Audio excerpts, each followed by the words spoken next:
Para avançar na compreensão sobre como historicamente foi se constituindo esse caráter excludente da escola que nós temos, é preciso abandonar explicações simples, do tipo, antigamente as crianças pobres não podiam ir à escola, ou as elites não queriam que os pobres estudassem. Isso não significa dizer que não havia formas de exclusão muito enfáticas, sistemáticas, para esse grupo da população. Mas é preciso que a gente avance no detalhamento para observar a nuance, o caráter específico desses modos de exclusão. E é sobre isso que eu vou tratar nesse vídeo.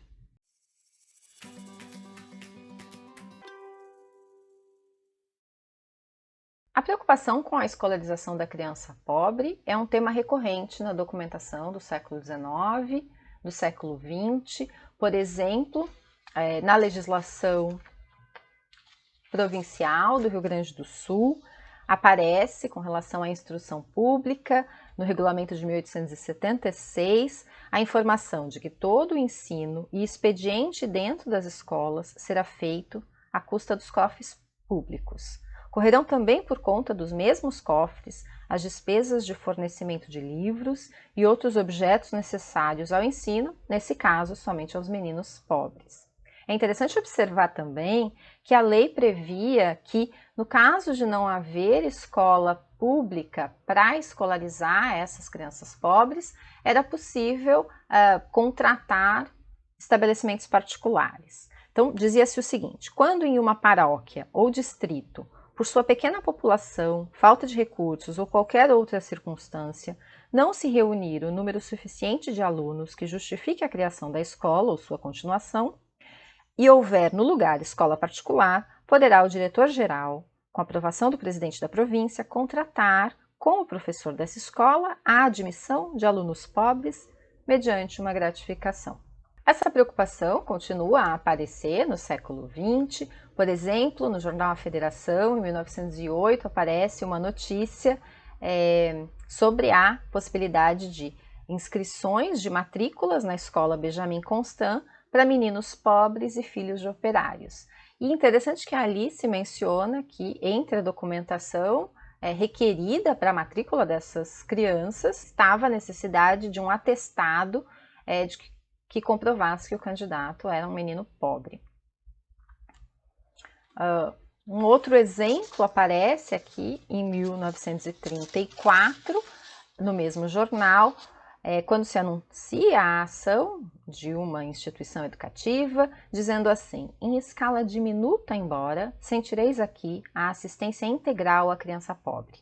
No primeiro dia, entram aqui com tipos acabados de carentes de alimentação, escassa no lar de miséria, em quantidade e qualidade, para em breve aumentar-lhes o peso e a resistência orgânica.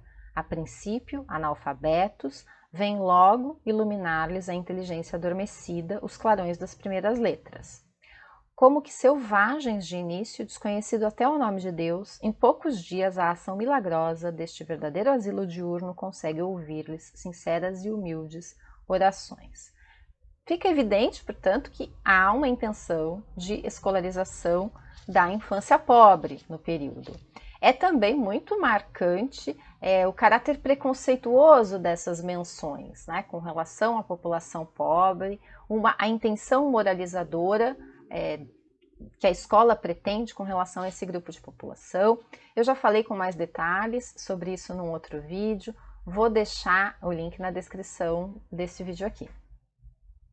Aqui, hoje, o que me interessa é dar um pouco mais de detalhes a partir de um trabalho que eu desenvolvi junto com a Luísa Grando, de análise minuciosa no jornal A Federação, sobre o modo como a questão da escolarização da criança pobre aparece ali. Esse é um jornal publicado no Rio Grande do Sul entre 1884 e 1937. Inicialmente é um jornal proposto por homens da elite sul-riograndense, abolicionistas, republicanos. Com o advento da República, esse grupo se torna o grupo hegemônico no poder do Estado do Rio Grande do Sul, e aí o jornal assume o caráter de veículo da posição não oficial. É, em todo caso, um jornal que nos permite ver a perspectiva de tratamento do tema a partir do que pensam as elites locais. Dois aspectos se destacam no exame da documentação e eu vou escolher pontuar algumas coisas a respeito disso. Um deles é a centralidade do trabalho e o outro é a ênfase na ação caritativa.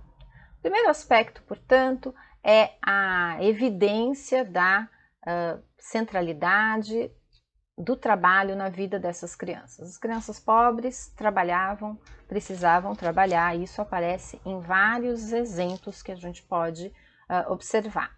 Por exemplo, ainda no final do século XIX, período escravocrata, há alguns anúncios de aluguel de meninos, de crianças para o trabalho. Em 1885, por exemplo, a gente encontra esses dois anúncios, que indicam precisar alugar para recados um moleque de 8 a 10 anos, ou então alugar um moleque de 8 a 10 anos para recados e para cuidar de crianças.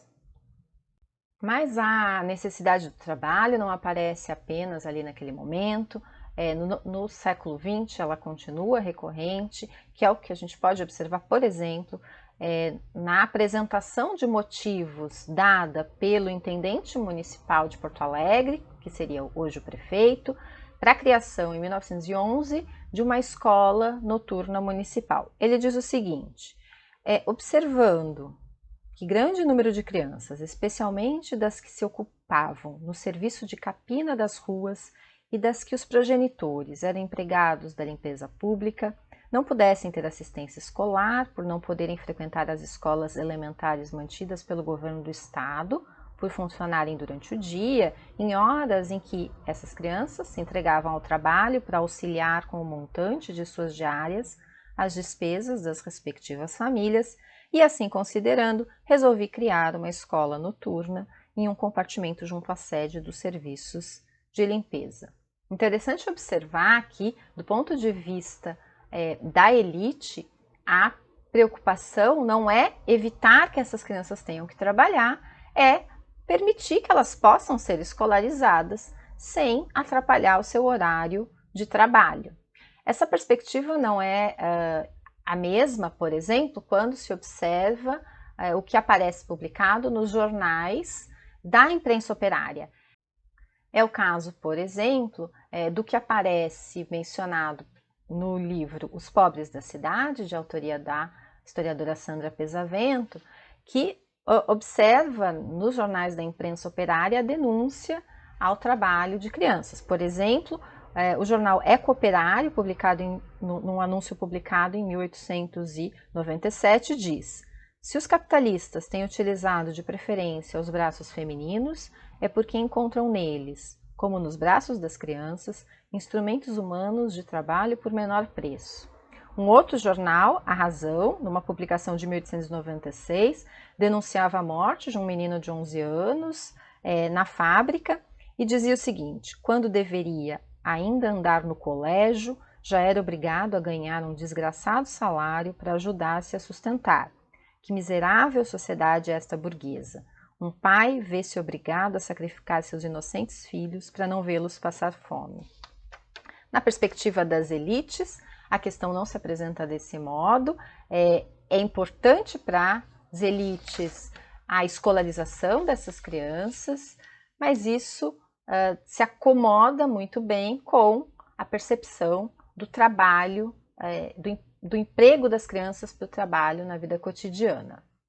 A iniciativa das escolas noturnas, portanto, ela se propõe à escolarização dos trabalhadores, fossem crianças ou adultos. Aparece em alguns momentos na publicação, como por exemplo nesse anúncio da criação de uma escola noturna em 1926.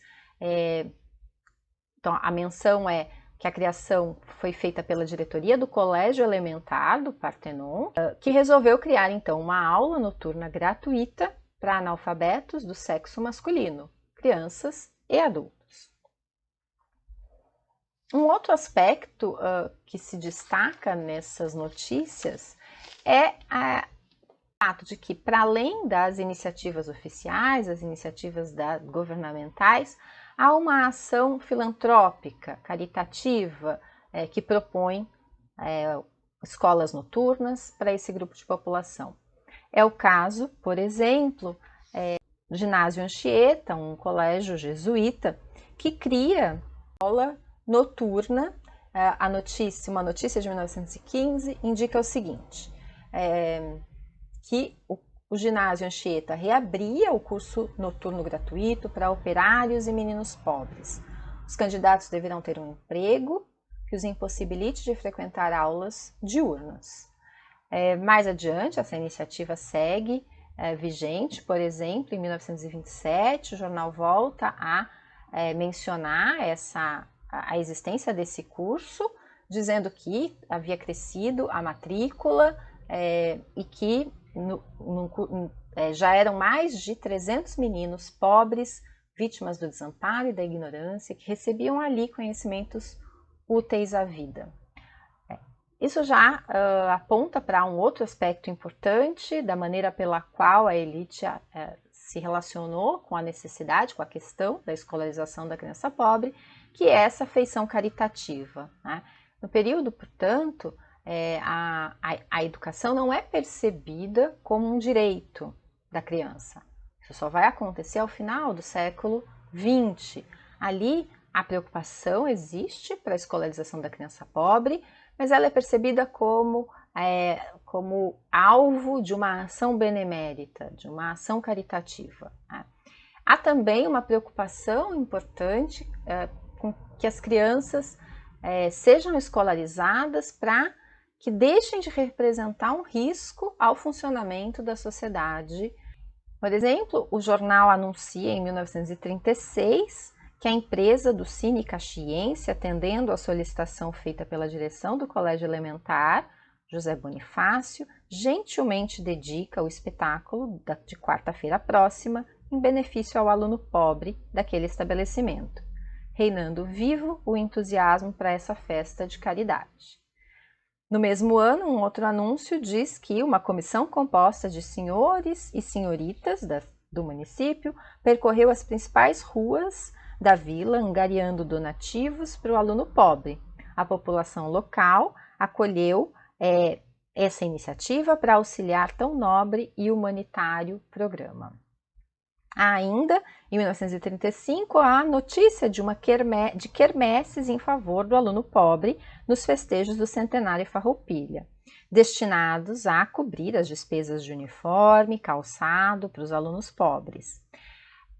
Isso aponta para uma outra iniciativa noticiada no jornal, que é a existência da Caixa Escolar, que foi criada em 1917, vai funcionar como um mecanismo auxiliar na permanência da criança pobre na escola, pelo recolhimento de donativos das crianças mais abastadas, que pudessem ser destinados à compra de calçados, roupas, materiais necessários para a manutenção das crianças pobres na escola.